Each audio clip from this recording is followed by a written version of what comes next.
La 43 coupée dans les deux sens aujourd'hui en raison d'un accident de camion. Les lignes de car longue distance, cible d'une opération de contrôle aujourd'hui à Perrache. Enfin, un premier gros pic de chaleur, plutôt bien vécu, au bord de la piscine du Rhône. C'est très rare de couper l'autoroute dans les deux sens. Là, c'est avant tout une question de sécurité. C'est l'image du jour. Un camion-citerne transportant 40 000 litres de kérosène s'est renversé ce matin sur l'autoroute A43 en direction de Chambéry. Le feu qui s'est déclaré peu après l'accident a été rapidement maîtrisé par les 96 pompiers mobilisés sur place. Nous avons sécurisé la zone en mettant en place un tapis de mousse pour éviter que le feu ne reprenne. La difficulté majeure pour nous reste le dépotage et le relevage du véhicule. Ce n'est pas une opération compliquée en soi, c'est une opération par contre qui est longue parce qu'elle nécessite qu'on sécurise la zone et qu'on aille avec précaution mettre en œuvre le dispositif pour pouvoir pomper le kérosène qui est un produit qui est très volatile à une température qui est à l'extérieur est excessive. Une opération délicate donc qui a conduit à la fermeture de l'autoroute A43 dans les deux sens de circulation une bonne partie de la journée. Conséquence, d'importants bouchons se sont formés et compte tenu de la dangerosité du carburant, la société de gestion de cette portion d'autoroute a dû agir rapidement. Ceux qui étaient bloqués dans le bouchon entre Bron et l'accident ont été libérés environ une heure et demie après en ouvrant des interruptions du terre-plein. Et l'autre bouchon, celui des gens qui venaient de Chambéry et de Grenoble et qui allaient vers Lyon, est en train de se résorber. La vitesse serait à l'origine de cet accident qui a fait 2 blessés légers. Il y avait un premier accident et le véhicule fautif est arrivé en vitesse excessive, d'après les témoins. Il est venu percuter l'arrière du camion-citerne. Et après, le camion-citerne est parti en dérapage et il s'est couché sur le côté. C'est en fin d'après-midi que le camion a pu être relevé. Quant à la circulation en direction de Chambéry, elle devrait reprendre après 22 heures. Le temps de nettoyer puis réparer la chaussée endommagée par le kérosène. Suite aux attentats de Nice, la sécurité dans la région et notamment dans les zones sensibles, aéroports, gares routières et gares ferroviaires va être renforcée. C'était le cas aujourd'hui à Perrache où les policiers nationaux et militaires ont travaillé ensemble sur une opération de contrôle de bus venant de toute l'Europe avec vérification des identités et des bagages.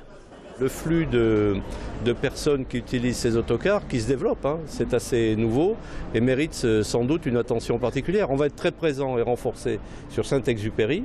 On est très présent sur la gare de Lyon-Pardieu depuis toujours. On s'est dit que peut-être il fallait faire un effort un peu nouveau sur ce mode de transport qui se développe. Ici, la spécificité, c'est que vous avez, comme l'a expliqué le préfet, une coordination avec l'autorité militaire, avec un partage des rôles qui est juridiquement bien établi, bien distinct. Il ne s'agit évidemment pas pour les militaires de réaliser les opérations de contrôle ou de fouille pour bandits. Des contrôles qui rassurent les voyageurs. C'est sûr que, avec les événements qui se passent en ce moment, c'est sûr que des contrôles comme ça, c'est vraiment bien parce que du coup, on sent qu'il y a une présence, on sent que voilà, on n'est pas abandonné. Ils contrôlent bien quand même, mais ils ont bien regardé dans la valise, dans le sac, dans le petit sac à dos, donc ouais, c'est une bonne chose pour moi. Dans le cadre de cette opération, 2 valises de cigarettes de contrebande ont été interceptées. Un cahier de brouillon, c'est un grand ou un petit ? Il y en a que ça va déprimer, mais le dilemme petit ou grand carreau typique de la rentrée scolaire est déjà d'actualité. Ici, dans cette grande surface, cela fait 15 jours que les 10 rayons fournitures contre 2 d'ordinaire ont été mis en place. Il y a déjà foule. Dès début juillet, il y a beaucoup de gens qui viennent avant de partir en vacances, généralement aux alentours du 14 juillet. Donc avant cette date-là, on a eu déjà un rush. Il y a ceux tout juste rentrés de vacances qui ne veulent pas renouveler la mauvaise expérience de l'année précédente. L'année dernière, on s'est fait un petit peu avoir, on a attendu le dernier moment. Et c'est vrai qu'il y avait beaucoup moins de choix. Et il y avait certains articles qui n'y avaient plus. Donc comme maintenant, c'est vrai qu'ils sont exigeants, il faut des grands carreaux, des petits carreaux, des grands formats, des petits formats, des intercalaires, etc. Et c'est vrai que si on veut avoir le choix, il faut venir avant. Puis les plus stressés qui veulent partir en vacances, l'esprit tranquille. Le gros débat, c'est de trouver des feutres qui ne sont pas à 16 €, de trouver des crayons qui ne cassent pas forcément tout de suite. Enfin voilà, faire un moyen terme entre le truc sympa, le truc qui coûte une blinde et le truc de mauvaise qualité.